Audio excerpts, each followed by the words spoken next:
everybody. Welcome back to The Collective. We have another awesome show for you today. As you can see, we have a bit of a panel going on. We got Monsieur Seb Lavoie. Always good to see you on a Monday. We got Andrew Bovard, who is a writer as well as former, is it a coachee, athlete of Shaun's? I don't know how you would. I would say racer. There we go. And then what else do you do, Andrew? I can't remember. You said we were just talking about it. Oh, I work at a high-end restaurant as a waiter, and I'm a bike mechanic. I work at a bike shop as well. Nice, going all over the place. And we got Tanya, also known as Super Saiyan Magic Girl, which I love. Magical Girl, let me rephrase. I love that name. Fantastic. You are artist, photographer, BJJ enthusiast, doer of things. That's human crash test dummy. I like it. Doer of things. Before we get too far into any sort of conversation, I do want to remind everybody, make sure you're liking, subscribing, hitting the notification bells, all those things so you get your emails, let you know that we are alive. Any thoughts right off the top of anybody's head that you want to dive into, or should we just dive into one of my interesting topics? Other than this is fun. That's my only thought. Okay. This is really fun for me right now. That's awesome. I just have to get used to my thought is just getting used to being on the business end of the camera lens. So this is the first time I've done this, so I don't know what I'm doing. There we go. It's going to be uncomfortable for everybody. Let's just get it right up front. I'm going to make it uncomfortable. It's going to be good. I'm going to make it so uncomfortable. I was a little nervous earlier. You should be, buddy. You should, because I owe you. You do. I've been bugging you lately. That's right. I'm going to make it happen today. And Tanya left the chat. And Tanya, I'm really warned. It's going to be uncomfortable. It's more uncomfortable to be uncomfortable in the dark. My apologies. My camera cable is very, very finicky. Oh, God. There you go. Incompatible battery. Use correct model. I'm so sorry. Okay. I'm so sorry, gentlemen. I might cameras. I'll figure this out. While Tanya's working on that, let's dive into a topic here. What do we got? Right off the top of my head, we are going to go into types of intelligence. And I've been wanting to, there we go. There's Tanya's back. She's nice. So we're going to go into types of intelligence. And the reason that I wanted to talk about this is I think it's very important to actually understand the fact that there are different types and how to actually apply working with different types of intelligence. So I was actually just talking about this with my wife this morning. She's very task oriented. For her to work through a task for her, it's point to point to point to point to point to point. So if she's given 3 or 4 things to do at once, it can be very challenging for her to actually figure out what to do first because she has so many things running in her head. Whereas I like ambiguity. If you tell me to build a basement and that requires 17, 18 different things, cool. I'm good with that. I can manage and I can move around from there. That's just a scraping of what an actual type of intelligence is, though, because we have emotional intelligence, we have physical intelligence, we have different types of learning styles and all different kind of stuff. But what do you think is first off, your type of intelligence? What do you think is your strength? And then how do you utilize that in your everyday life? I'm going to put Seb on the fire first. I knew you were going to say that. I was looking at you in the camera. Mm-hmm. So what do you think? That's a really interesting topic. I think we're merely, just like most of the topics we've been discussing over the last little while, we'll merely scratch the surface of this because there is much more than that. I think there's like 13 different types of intelligence and modalities within the intelligence realm, and they're all interconnected. So you can't just be, we'll separate this, I'm this and I'm not this and that. It's actually more complex than that. But I would say that as far as my own type, I think EQ is probably where I have the most character traits, sort of, character traits, I would say, in the emotional intelligence realm, for sure, for me. And not so much in the IQ perhaps, you know. I would doubt. I would maybe say Well, something I about beg that, to differ as well. yeah. You've But got enough. definitely, yeah, enough to, you know, not soil myself and walk around. But definitely, yeah, for me, as far as I'm concerned, I would say my forte is probably emotional intelligence, and I can break it down pretty easily because I understand the mechanisms of it and everything. So it's how good. does that affect your life in general, like throughout your daily life? Or are you more easily, can you manage easier like with other people's emotions or within your own, or like how does that actually affect your life? Well, there's a complicating factor in there, in that I'm truly an empath also. And so what I have to do is, because those two things are not necessarily good things to an excess. So just like anything else, you have to have a balance. And sometimes if you have too much emotional intelligence and too much empath character traits, you may find yourself stifling your own innovation. You might find yourself doing things that you shouldn't be doing on account of creating connections where you should be working, for example, or, you know, those types of things. So it's not all rainbow, sunshine, and applesauce when you have, it has to be measured and it has to be controlled. So for me, I used or I use generally I would say my emotional intelligence to moderate my empath tendencies, if that makes any sense.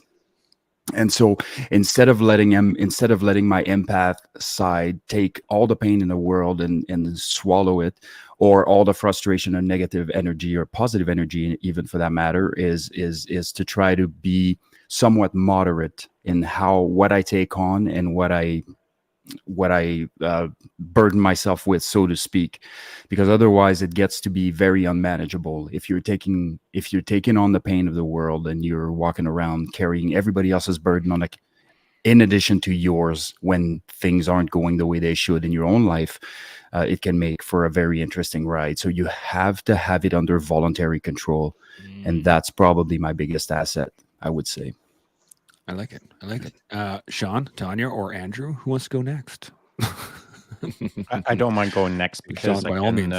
not build off of what Seb said, but kind of align somewhat with what he was saying, in the sense of, I feel like I do have a little bit of empath in me. And so something that I had to learn how to do, and I'm still learning how to do it, quite frankly, or do it better, is I feel things super quick, like within milliseconds of what's in front of me. And then I've got to start clearing it out of my system pretty quick as well. Like I can't feel it and hang on to it. I've got to feel it and clear it so that I can make enough space for the next thing that is going to present itself several milliseconds later. So in order to kind of get a clear signal, I've got to keep moving the signal out. So I'm kind of feeling what I'm feeling and clearing what I'm clearing. And then I'm looking at what's in front of me, and I apply the other second intelligence, I'll call it. And I really feel I have two major ones. It's the feel aspect, and then it's this next one, which is rapid thought, rapid processing. Like what I see, I rapidly process, and then I move through it, past it, around it, under it, whatever the case is. But I feel, and then I think quick. So I combine those two things together, and I'm usually making a move before most people around me are making a move, or I'm making a decision while people are still thinking about there's a decision to be made. And so those are my two forms of intelligence: the feeling the moment, the rapid processing of the moment, and then I'm half a step ahead of everyone, generally speaking, who's standing next to me, which is also a problem. So it's a real positive, but it can be a real negative as well if I don't manage it well. That's a great point. Tanya, how about yourself? I would say that the types of intelligence I have are, well, visual, lateral processing speed, much like Shaun, and emotional, I guess, perception. Those have kind of shaped my life. They've shaped everything I've done, and like the career that I've chosen. And I found that, yeah, much like Shaun, it can be difficult because I find I process and understand things at a different speed than others, and it takes me a little bit of work to slow down and just not wait for others to catch up, but sort of. you know. Well, Yeah. I mean, it sounds rude to say it out loud, I know, but that's kind of how I think. It's sometimes I'm mentally drumming my fingers on the table, waiting for someone to catch up and make that decision. 100%. Yeah. What about you, Andrew? I'd say my type of intelligence, I have mechanical intelligence, like working on bikes, and, you know, hand me a problem, I can usually look at it and just know what's wrong. I've always just been that guy. And in my other job, when I'm a waiter, it's always chaos in a restaurant. If customers only knew what goes on in a restaurant, they probably wouldn't dine out. But I'm really good at managing that, the social side with customers, with staff. I'm really good at that. Like, I can talk to anybody. That's why it's ironic that I was nervous to do this when I can talk to anybody. There's a certain almost like a disconnect, I think, initially in the mind when you first start talking online, when you're just sitting in front of your computer, like looking at pictures of people. There's a little bit of a disconnect. It's not quite 100% personal, but it's funny because I myself am a very logical, mathematical, processing type of person. That's a lot of my intelligence lies in the fact that I can solve problems through logic, basically. And it does get me in trouble quite a bit because, in a similar way, you guys, what you were saying is you gotta wait for people to kind of catch up. Yeah. It's very challenging to sit there and be like, Yeah. okay. When are you gonna get this? Like, okay, cool. Okay, now we're good. Now we can step up. And unfortunately, it leads to a lot of miscommunications, I think. Especially if you don't know what you are. Right? If you don't know where your strengths lie and where they don't, it can just be frustrating to be around people that are different than you, right? And it kind of lends itself to isolation at all. You guys experienced any type of maybe isolationist thought of like, you know what? I just don't want to deal with people because they don't understand that kind of stuff. I thought that was called the 40s. Yeah, I thought that was called lazy. Yeah, could be both. Yeah, man. You know, it's really interesting when you're engaging on a daily with people and you're feeling everything they feel. It doesn't take you very long to want to be by yourself, recharging the old batteries, whether in nature or anything like that. And of course, nature is a powerful battery. And if you go, you know, we've spoken about this before, but if you go somewhere where nature is unleashed, such as waterfalls or those types of things, like, it has a great effect on people that have empath tendencies to recharge the batteries really quickly. And so for me, and very much like you, I also use stoicism and logic to problem solve things, but I also have this kind of other side. So what I do with that is I take my logical side and I override the things that I want to do because I know I need to be recharging the batteries. So I will override whatever it is that I want to engage in until my batteries are recharged. So I keep myself in check that way, if that makes any sense. I like that. I like that a lot. Do you guys find that, you know, especially working around others, being able to recognize their how they interact with the world, let's put it that way? Because, I mean, we'll never really know someone else's intelligence, types of intelligence, unless you ask them or discuss it with them. But to be able to read those around you and say, you know, like, that this person, the way people think, this person thinks is not the way I think. And I need to figure a workaround. I mean, imagine for you, Andrew, especially working in the restaurant, you're going to be dealing with all types of personalities and all types of levels of intelligence and different types. Is it similar, like just trying to have to boutiquely interact with each person? Oh yeah, like, and then when they come in, they're hungry. You're not talking to the real person. You're talking to someone who's got low blood sugar or been hiking and running all day, and they're just in a bad mood. So you got to, like, put that aside and give them a minute and see, you know, like, see how they react to you, right? Like, that is my job. This is the social side. Selling's easy. It's which person am I talking to today? Like, you know, that is hard. Are they hangry or are they just tired? Yeah, exactly. Or have they, you know what? Or have they been drinking all day? This is a resort town. You never know. Like, That's a good point. That's Yeah. a good point. What about yourself, Tanya? Do you think when you're interacting, especially with, say, models or the other people that you're photography or getting into photographing? There we go. That's the Picture word I'm taking looking of? for. Yeah. Yes. What do you think? Do you regularly have to modulate how you interact with them? Actually, with the talent, I guess you'd call it, with the models, they're professionals, so they know what to do. Like, it's more, I'm just trying to make sure I'm pointing the camera in the right direction and it's in focus. But however, it's different when you work with just like an average person, because they don't know what to do with their face and their hands. And you have to simultaneously put them at ease, but also direct them in a way that they can understand. And generally there's like a timeline. So you have to kind of like get them at ease really quickly, but also not freak them out and not make them. And actually the hardest part is not making them feel self-conscious about their bodies, because sometimes it can be very easy to kind of dehumanize them, especially if you're photographing, you're thinking purely in shapes, textures, what have you. And you can't be like, you have 5 chins when you look this way, or your thighs look massive at this angle, because that's still a human being you're speaking to. So you have to have the emotional intelligence to phrase it in a way that it's not them. It's just simply something we have to adjust so the camera interprets it in the way we intend. And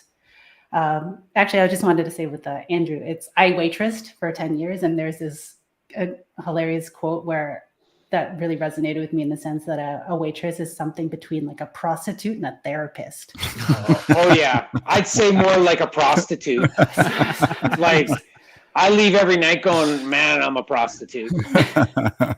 You do kind of feel used at the end of it, don't you? Oh, dude, like big time. Like, But you took the money. that's why I do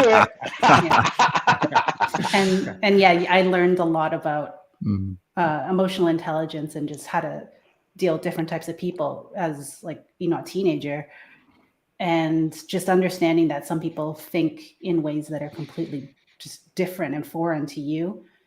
And also, to understand that some people are hangry. They're coming from a place that you might not understand. Like this one lady who's being a bit of a nightmare. I managed to just kind of like non-violently communicate with her. And eventually she kind of settled down to the point where she said that she's actually in immense chronic pain, and that affects her behavior. And it was one of those pivotal moments where I developed empathy. And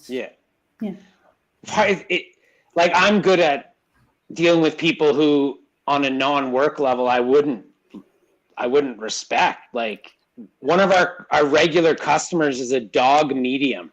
She talks to dead dogs. That's incredible. Yeah, so I don't know. I don't want to offend anybody, but I don't really believe in that. And she thinks that we're friends, and I'm like, I don't know, man. That's like, just Only at work. Only at work, exactly. Not after she sees the collective. You're not. Yeah, she might. Yeah, whatever. There you go. Well, this is a great point though, because Seb, I mean, coming from policing, you're dealing with people on some of the worst days possible, right? Oh, like, yeah. how did you modulate yourself through over time when you're constantly dealing with people both at high adulated moments as well as really deep low moments? And Interesting. sometimes actually high. Yeah, sometimes. Or Yeah, most of the time. Yeah, most of the time. time. I think alcohol or drugs are related to 90% of police calls. So,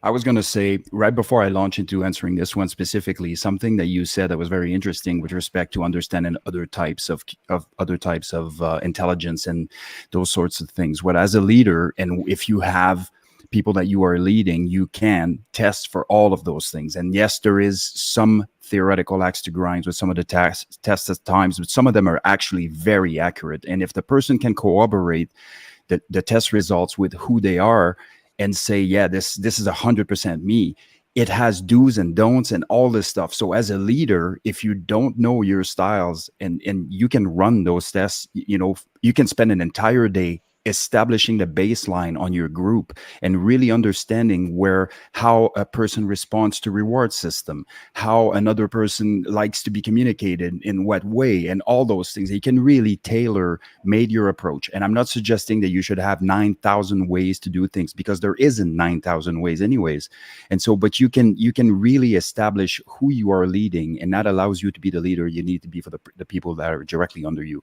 Or when I say under, I mean from an org chart perspective. Not.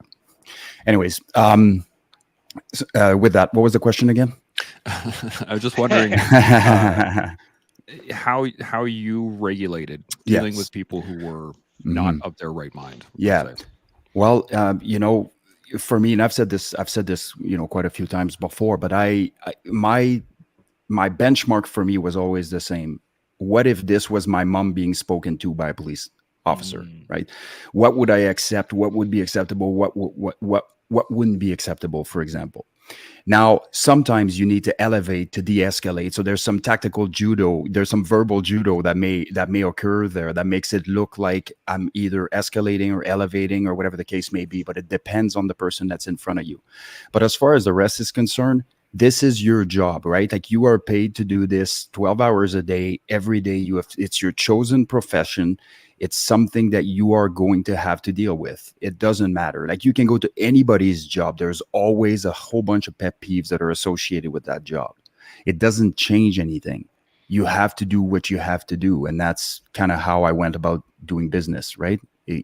I didn't emotionally overinvest in the ones that were really flying off the handle. And I really didn't overinvest in the ones that were really down in the gutter, aside from giving them compassion, that type of stuff. But I didn't carry their burden, so to speak, right? I like that a lot. Yeah. Shaun and I, you and I were talking about this a little while ago. You were referring to it in coaching, and the fact that you like to play, or you Jedi mind trick people into doing stuff, right? And I think sure. Would it be similar, Seb, Shaun, like to the whole concept of just like not really playing tricks on people, but utilizing the skills? 100%. Why not? They're there to be used, like if I've got skills or talents or tricks or whatever up my sleeve, then for sure I'm going to use that if it's going to create a more successful or a more positive outcome. With Andrew as an example, I'm not going to say that I've Jedi mind tricked him his entire life, but I've tricked him more than once. He played on the dark side too, though. I did. I was usually wearing a black mask. You were like the emperor in some. I kind of was at times. Yeah, shooting lightning out of my fingers. But whatever it takes, man. It works. So I think the idea being that there are times when you have to work with someone's mind without them knowing that you're working with their mind, but you're not doing it in a diabolical way. It's not like you're not brainwashing someone or programming them without their cooperation. I mean, as Andrew is the example, he's standing in front of me usually at those moments where I'm working on his mind, and it's something that can be really overt. I mentioned it the other day, Andrew coming in. He's one of the hardest dudes I know in 24-hour solo mountain bike racing. He'd come in from a lap wanting to not go out for another lap. But when he was coming in for a lap, he knew he was going to be facing me, and he knew what I was going to say to him. And it wasn't going to be complimentary. It wasn't going to be a hug. It was going to be the opposite of what he needed. But I had to deliver it in a way that he would hook into it, even though it was the last thing that he wanted to hear. So it's my job to deliver hard information in a way that makes him want to engage in that hard information. And that is a nuanced conversation that is different every single lap, which is different every single year, which is different with every single person. And so those kind of conversations, we'll call it Jedi mind trickery, for lack of a better term. It's not happening all the time, but when it does happen, it's got to come from someone who's been in the game a while. I like that. I like that a lot. I've neglected Julie's because we've been chatting for so well. But Daniel says afternoon. Julie says hello, team. Good to see Daniel and Julie. She also said that's why his nickname is the Animal. That's the truth. I thought it was your face. But No, that's the blue steel going on. That's right. there That's you go. right. Yeah. Yes. Got to get the looks. And then there's a question here from Daniel. How important is it to each of you to not only understand your emotional intelligence, but recognizing those of others?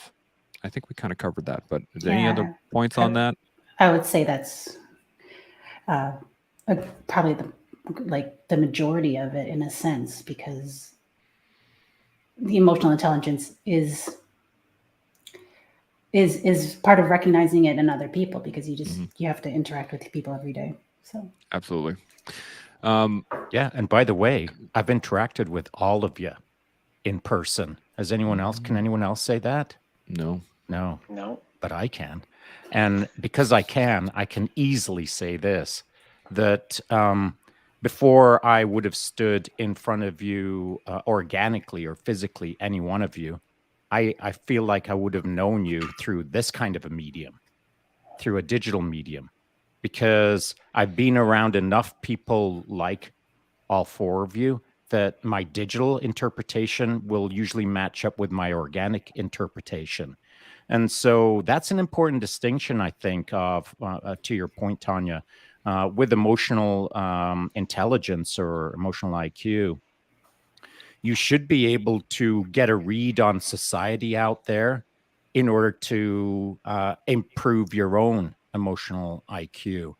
But people don't do that too well on digital. They might do it better in organic, but they don't do it too well in digital. But I've got a luxury of having seen you all organically and all digitally, and I can put those two things together. That's a really important topic, I think, in respect to getting a read on someone through the ones and zeros and getting a read on someone where you can actually shake their hand. Tying those two things together will close the loop on a digital interpretation of intelligence. I like that a lot. And I think it's required, especially because we can overinflate the digital the digital experience far too often. I think we see that across the board in terms of Western society, is that the digital influence is way too imposed upon lives rather than the physical one. Like I do know people that have spent way too long being involved digitally without being physically involved. And there was one point I saw a post on Facebook a long time ago, and it was talking about, I think, advocacy at the time, but it was how big of an advocate would you be if Facebook disappeared? Right. So there's lots of people that would say lots of things on Facebook, or yeah, everybody do these things, but they wouldn't actually physically do anything. And I think that kind of plays into it. We have another couple, just Carl, good to see you. Gerard, hey man, I haven't seen you since Pegasus Jump. Awesome, thanks for joining us. And Alan, always good to see you. GMO. Any thoughts? Anything else on the top of your guys' head before we? Yeah, by all means. What do you got? I got a question. It's regarding Shaun's thing about how we seem to, how do I say it? We're kind of as advertised, so to speak, like our digital selves seem to correlate pretty well. Would you attribute the amount of time you spent developing emotional intelligence in person to be able to suss that out? Because nowadays, I mean, the notion of an Instagram influencer shows how much of a emphasis we put on appearance, and most people can't tell. They can't suss out what the actual person looks like compared to their persona, right? Mm-hmm. So, but you seem to be able to, and I'm just wondering, might be another question, but what do you look for? How do you do this? Because most people can't. Well, that's an interesting question. And I don't know if I do it or I do it well or whatever, but I have some success in getting a pretty fast read on someone. And listen, I might get it wrong 10% of the time. More correctly, it's probably 1% of the time. But when I get it wrong, man, I get it really wrong. It's got me in trouble in the past, that's for sure. Where I've thought that I've got it figured out, but I surely don't. And that's one of the problems with being successful on these kind of instant reads, is you start developing a certain, not success rate, but a certain sense of, I'm pretty good at this. And then 99 times in a row, you've got it all figured out. And then that 100th time, it's so wrong that you can't even understand how you got it so wrong because you've always been so right. So I'm still learning how to do it better. But I will say this, that for me, it's a feeling. And funnily enough, it's not a one-time thing. And you'll find this funny, I hope anyway. As I was on my mountain bike ride this morning, ripping down the single track, I actually ripped down past the place where yourself, myself, and Seb took those photos. And again, I was laughing when Seb convinced me to suck on that big old stogie, the cigars of the day, because I'm not a big cigar smoker, but I'm always in for the moment. I'm always in to ride the wave of awesomeness. So that was the thing to do at the time. So that was the thing that was done. But again, that's a feeling thing. So that little spot in the forest that I rode through this morning that we were at, almost a year and a half ago, I can easily connect feelings with moments. And I've had a lot of moments in my life. And so I can take all of those moments, whether it's standing at the base of a mountain or standing on the edge of a plane, I can take those moments and drive them back into my real-time life. So it works both ways for me. What I feel is based on a moment. The moment is based on a feeling. And between those two parameters, we'll call it, I get a lot done in the sense of the broader world around me. The moment that I walk up on someone or they walk up on me, I get a feel, a read. And usually that feeling is right. And either it's a blessing or a curse, I'm not sure, but I just feel what is in front of me and it just makes sense and it's usually correct. Great point. Seb or Andrew, you got any thoughts on the question? I've like in the last few years, it's funny when you say your people's persona online and then in person. John Boehner came in the restaurant last summer. You guys know who John Boehner is? No, I do not know. He was the Speaker of the House during Obama's era. Okay. So pretty famous guy. And then when you just persona on TV or whatever is, politician, this, that. But then you meet him in person and you're like, well, you're just an average guy. He's just like me kind of thing, if that, maybe that doesn't go to the point, but it was just interesting because, it's just a guy like me.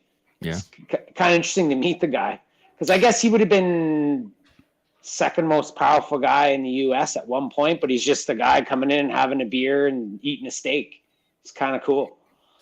Go ahead, Sean. Sorry, how about this though?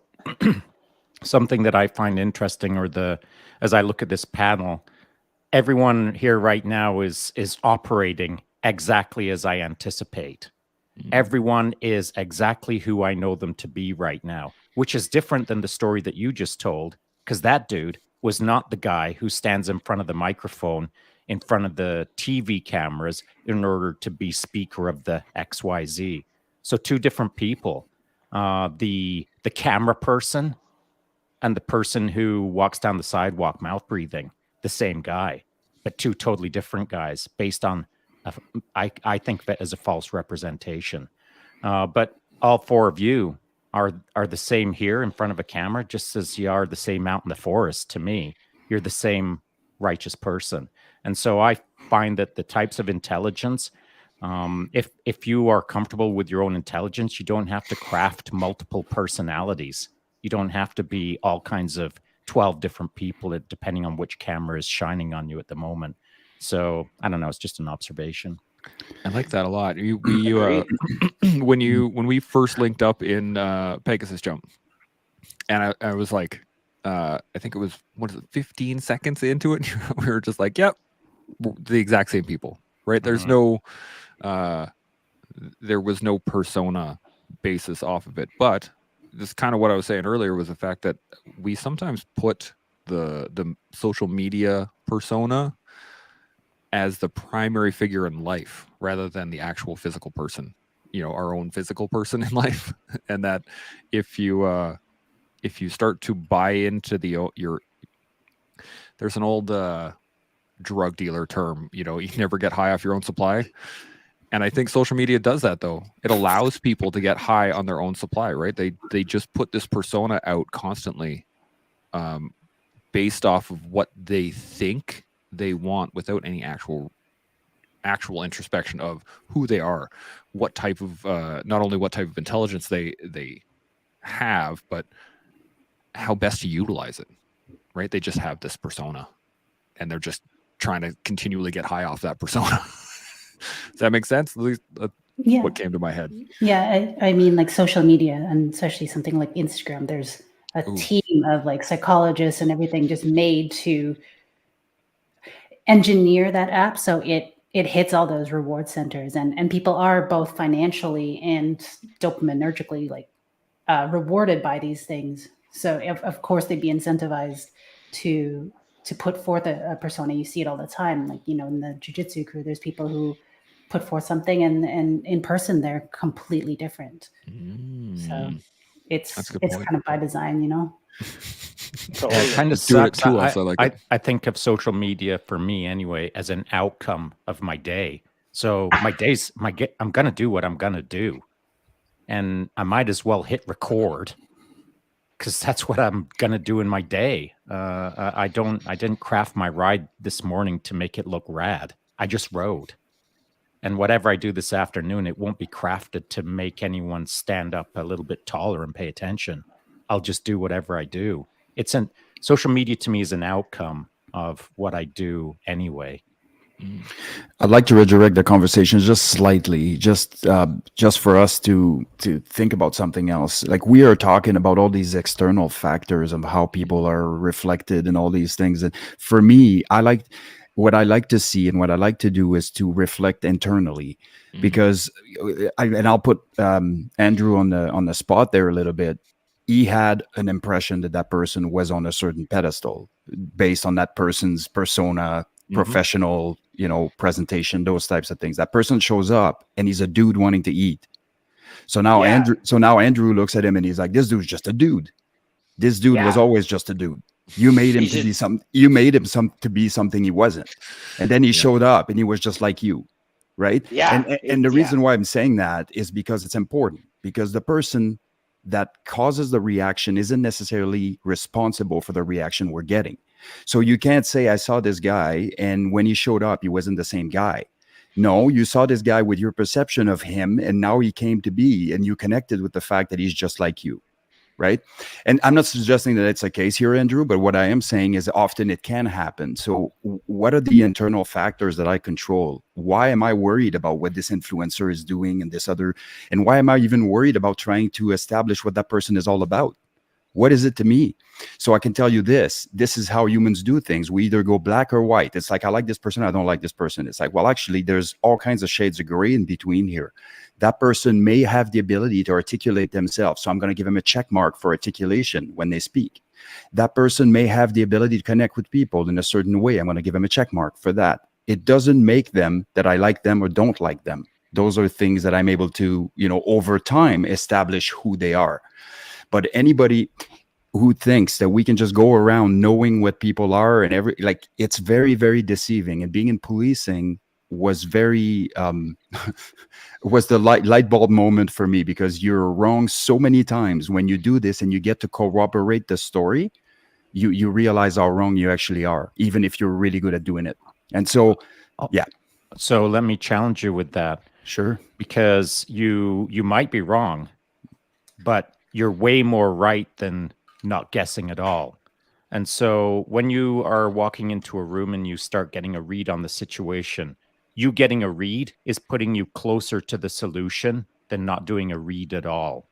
And so though you may not nail it, at least you're refining the problem in front of you enough that you're closer to a solution, rather than just shrugging your shoulders and saying, I'm not even going to guess at what this is all about. So though you may have got it wrong sometimes, you got it right probably more than you got it wrong as you got further and further into your career, through a sense of refinement, through a sense of experience, through a sense of getting it wrong so many times that now you get it right more times than you get it wrong. I think that to the spirit of your point is correct.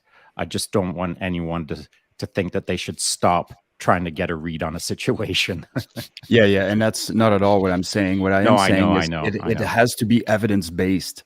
It's not just a feeling, Yeah. right? So You're making the connection. yeah, exactly. And so you may have a feeling, but you need actual evidence. Like feelings are not, like, yes, they're useful. Feelings are not facts. Yeah, exactly. And so it's I think what I don't like to see, and I think we might have even spoken about this before, is people being written off so quickly all the time. A lot of good people and a lot of people with good qualities and a lot of people that are necessarily don't view life through our lens or anything like that still have a ton to bring to the table. But if we are discarding people like they did in Sparta on account of this doesn't fit my mold, this doesn't fit my mold, this doesn't fit my mold, we're not only stifling our ability to see life through different lenses, but we're also discarding human beings on account of something we've seen on social media that wasn't jiving with what it is that we're doing. And so for me, that's why that evidence-based piece is critically important. And for me to know exactly how I feel about a person will take time. It will take time. Like I can have an initial feeling and acknowledge that initial feeling, as Shaun is mentioning, but I'm going to continue pursuing whatever avenue until I can safely say, this person and I have nothing in common, and I don't want that person in my life, or I don't want that person around, or whatever the case may be. I think this brings up a great point in the fact that instinct, right? Or I have a gut feeling. We actually had a comment from Daniel said the gut feeling never strays away from the truth. But your gut feeling is based off of your initial snap judgment of whatever it is that's happening around you. And that snap judgment could be full of your own ego. It could be 100%. Full of your own insecurity. It could be full of all of the things that you're worried about are going to come to the surface. Actually, I was talking, Salty Paul sent me a message today, and he was like, maybe we should do a topic on rage. And he sees a lot of rage out on the street and out on the road. And I was like, rage usually just is, a lot of it is people feeling unseen. And then it bubbles up through anger, or it's a personal insecurity that bubbles up to blah, blah, blah, blah, blah. But we like to put labels on stuff, right? We really just want to be able to say, this person and I do not get along. And I'm sure we've all met people, right? Immediately you shake their hand and you're like, nope. I want nothing to do with this person. But we don't know. That's just a base feeling off of an insecurity or an interaction that we have absolutely no depth of experience to analyze. It's because we don't need to. Yeah, we don't need to anymore. It's true. Because the small town called the village of 300 years ago that only had 100 people in it, where you had to get along, where you had to figure it out, where you had to learn how to eat or make horseshoes or whatever. That was then, and this is now, where people don't have to make an effort. That's a great point. So, well said. Yeah. You got a point, Tanya? Maybe sometimes. What do you got? I was just thinking in terms of like that gut instinct and how it can be very useful, but I mean, this is based off of what I understand of, like, say, Malcolm Gladwell's Blink, is usually our gut instinct kind of sucks unless you're an expert in that field. And even then, you have to remain cognizant of your own biases. Like Seb was saying, I understood what you're saying. It's, you have the experience and you've put in all that time just observing people, but then you have to orient in the sense of, what am I missing? What information don't I have? And kind of just do that loop over and over until you kind of get a decent enough read to do something. And I forgot my other point, but just in regards to just gut instinct can be good and useful, and we need it to a point, but just to temper it with understanding that oftentimes we're missing something, part of the scenario. So. Hey, like just that. Quick. Sorry, man. I was just gonna say quickly, just to bring one of Shaun's point to the forefront here, and often, and so the subtleties in people's behaviors, right? And one of the subtle things that people are doing is nonverbal communication, right? And one of the things that I like to do is when I watch somebody speak, and that person is telling a certain story or whatever, you can generally see it's easy to hide certain things, but it's really difficult to hide your physiological response to the story you're telling. And so I'm going to take an example that I've taken a bunch of times before, but Jocko, for example, right? When Jocko speaks about Mark Lee, you know what happens immediately. When he speaks about, Chris Kyle, you see exactly what happens. And so when Jocko is there telling us the story about getting up at 4:30 in the morning and being hard and all this stuff all the time, I'm like, yeah, that's cool. But Jocko is an excellent leader because he cares for his people. And I can tell that he cares for his people because within 3 seconds of speaking to any of those guys, he's no longer the same man. Right? So if you're capable of picking up on those little subtleties, you can actually get generally a fairly decent evidence-based reading on the person genuineness, right? But it takes practice, and it takes, practice makes perfect. It takes doing it, Perception, and doing it wrong, and then learning that you did it wrong, and then waiting for the next moment to wait for that feeling and figuring out where that's. And so it's a refining process. And when I was 20, my instinct wasn't what it is now at near 60. And that's just called refinement of a boatload of mistakes where I thought that my instinct was good.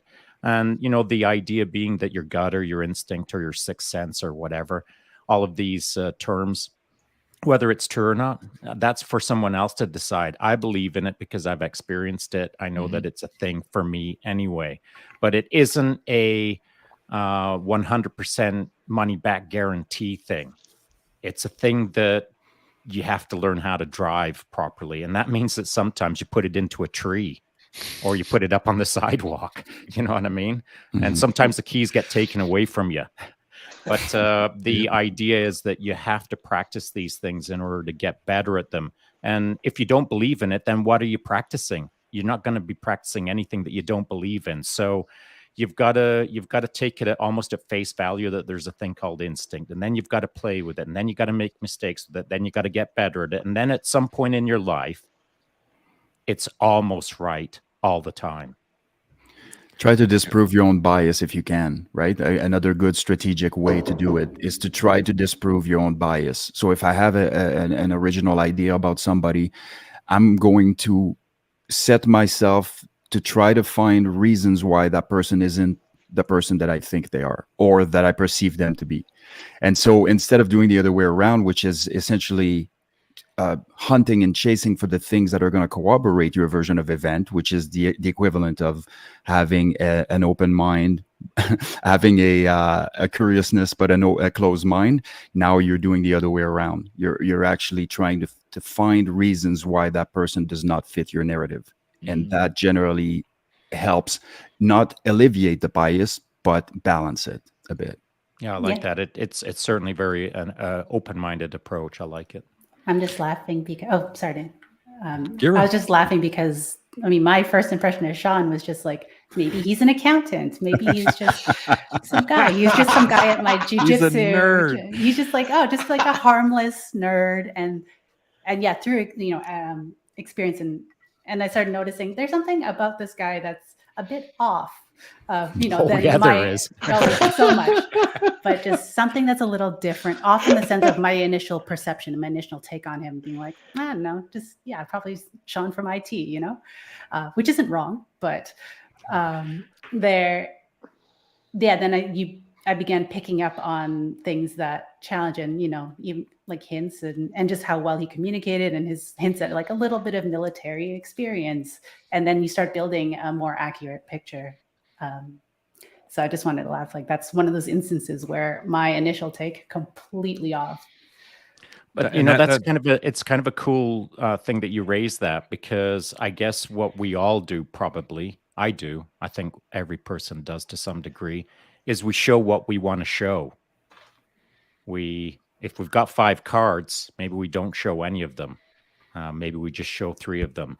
So it's our hand to play, and the game is called life. And I might not show all 5 cards within 10 seconds of bumping into someone. They may never see any of the cards, but it's for us to play our hand appropriately at the moment, I think. I like that. I like that. Have you guys ever seen the movie Maverick with Mel Gibson? It's a Nope. funny comedy country movie from, or not like cowboy movie from, I think the 90s. There's a scene in it where he's a card player, right? So he shows up at the table, and none of the people at the table want him to play, and he's like, "Well, okay, I'll tell you what. For the first hour, I'm going to lose.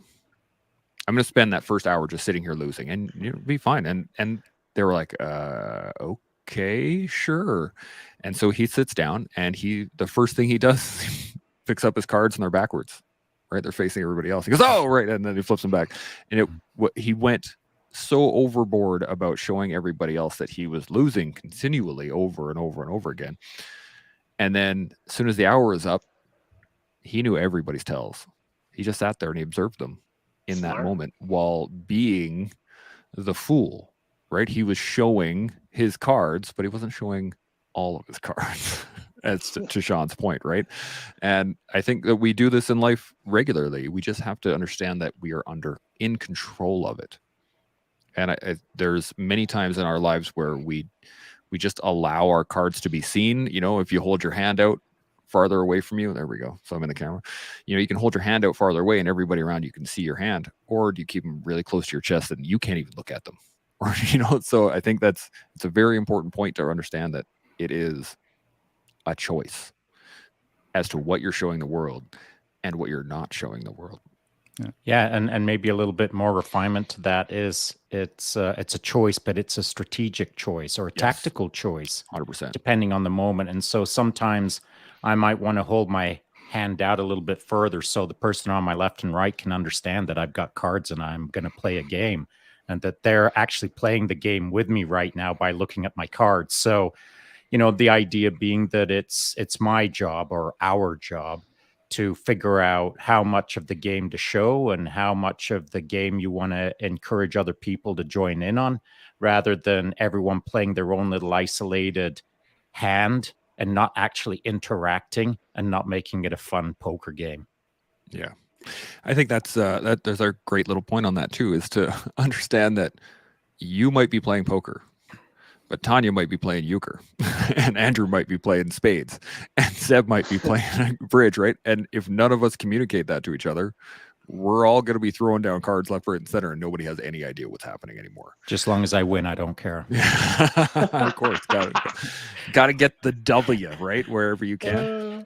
But so to that point, I think there is something to be discussed here about being true to yourself, right? Being honest with yourself, knowing who you are, showing that to the people around you, but doing so strategically, I guess. Do you think that's kind of the moral of the story here, the lesson that we can all take from this? What do you guys think? Seb? I'd say that's Tanya, yeah. I'd say that's like, honestly, to me, the archetypal adult. To be an adult is just to have a sense of moderation, or I don't know, modulation, I don't know the difference, but a means of controlling what you bring forth. Because, you know, kids are just pure like id and just like running around showing everything, for better, for worse. And there's a lot of oversized kids running around just showing all of their reactions and feelings and thoughts on things without any sort of filter and consideration as to, you know, any sort of intentionality. So I like that. Agreed. I like that a lot. Yeah. Andrew, what do you think? I agreed. She said it. I 100% agree with her. Again, everybody's got freaking mic stands now. We can't mic drop anymore. What do you think, Seb? What do you think the moral of the story is so far? Yeah, no, I agree. I agree with Tanya, and I think you know, there's a bit of defense mechanisms there, and I think there should be to a certain extent, because unfortunately the world works the way the world works, and sometimes if you are either successful or coming across a certain way or whatever the case may be, you may be hitting, you know, somebody in their insecurities and in some angles of their personality that, and basically they will react to you adversely. And so for me, what is the cost benefit to this? Showing all my cards and eliciting a reaction, or building a relationship, knowing what is going into it, and if there is a value in that relationship, then we can start looking at sharing things. I just don't like to, and maybe it's a professional issue, maybe it's something that over the years have developed, but I do believe that you have to be open, and you have to be open to human connections, but you also have to be careful that you're just not throwing everything at 4 winds.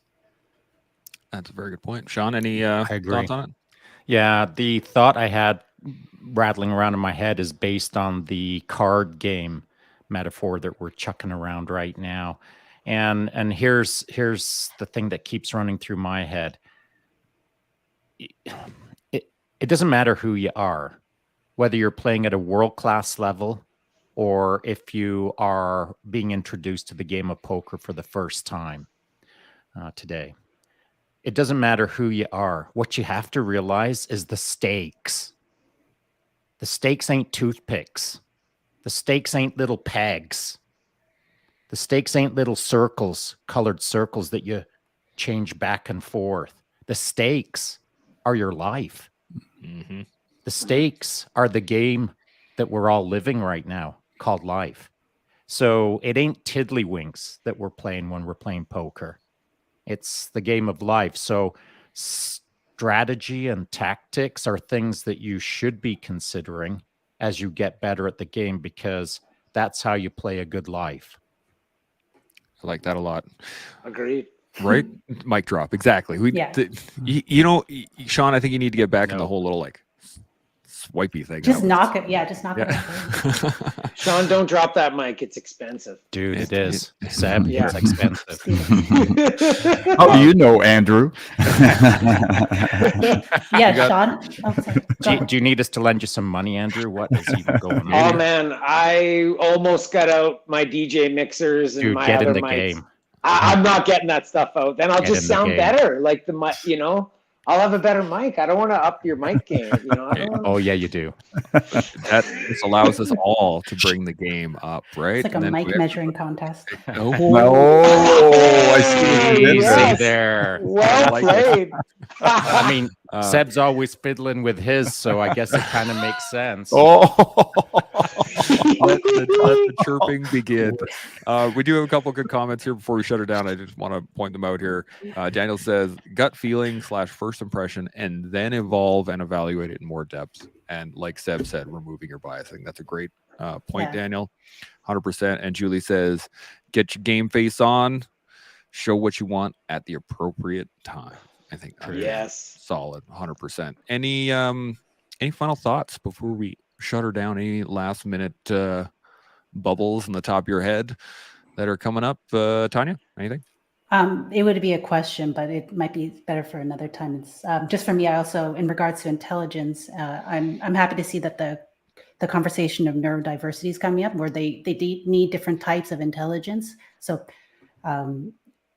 teams and things are more enriched. And the other thing is, during this conversation, I also realized that my different intelligence systems, they are either more prominent or more capable during different times of duress. Just like the more stressed out I am, I'm like, there's certain things I'm extremely good at, and there's certain things I'm not so great at, and that's kind of one of the things I'm learning to utilize better. And that was the only thought I had.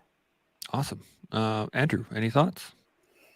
I had a thought. Well, when Tanya said that for her first impressions of Shaun, my first impressions of Shaun was while we were racing, and I was talking with him, and I'm like, this guy's probably better than me.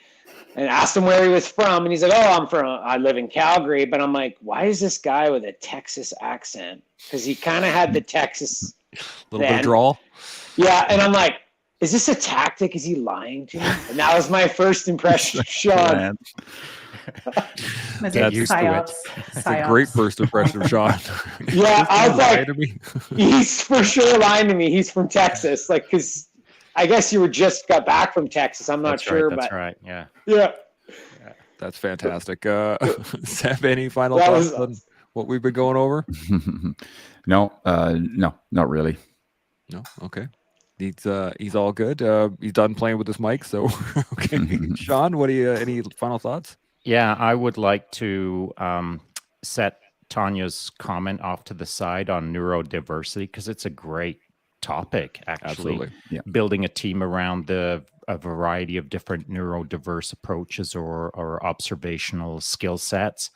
And that made me think of a follow-on comment for you, Tanya, just something for you to chew on over the next few days, see if it's of any value.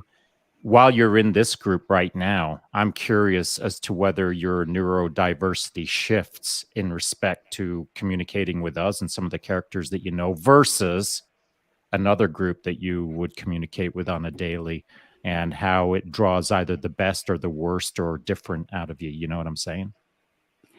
Yeah, it would depend on, it's kind of context specific, like at work. Of course. Different things are required and different types of, I'm just trying to think. Some people need a lot more, like some people need me in a sense and use a lot more emotional intelligence. Some people need more of my lateral thinking skills. Some people need tactile intelligence. So you're just like, please stop that.